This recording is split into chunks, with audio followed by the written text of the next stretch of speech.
ગુજરાતમાં હાલ મેઘરાજાએ વિરામ લીધો હોય તેવું દેખાઈ રહ્યું છે, ત્યારે હવામાન વિભાગ દ્વારા રાજ્યમાં આગામી 7 દિવસ હળવા ઝાપટા પડવાની આગાહી કરવામાં આવી છે। નમસ્કાર દર્શક મિત્રો, દૂરદર્શનના હવામાન સમાચારમાં આપનું સ્વાગત છે। સૌરાષ્ટ્ર અને કચ્છમાં હાલમાં વરસાદની શક્યતા નહીવત છે, તેમજ પવનની ગતિ પણ સામાન્ય રહેતા માછીમારો માટે પણ કોઈ વોર્નિંગ જાહેર કરવામાં નથી આવી। ઉત્તર અને મધ્ય તેમજ દક્ષિણ ગુજરાતના કેટલાક વિસ્તારોમાં છૂટાછવાયા હળવા વરસાદી ઝાપટા પડવાની શક્યતા હવામાન વિભાગે વ્યક્ત કરી છે।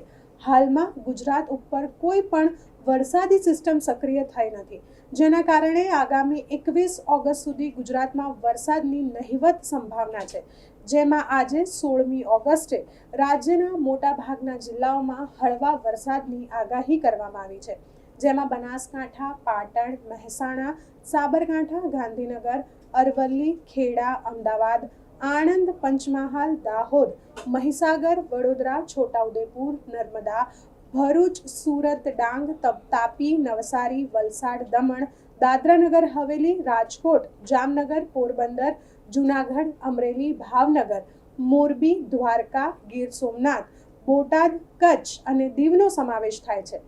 22મી ઓગસ્ટ સુધી મોટાભાગના જિલ્લાઓમાં હળવાથી મધ્યમ વરસાદની આગાહી કરવામાં આવી છે।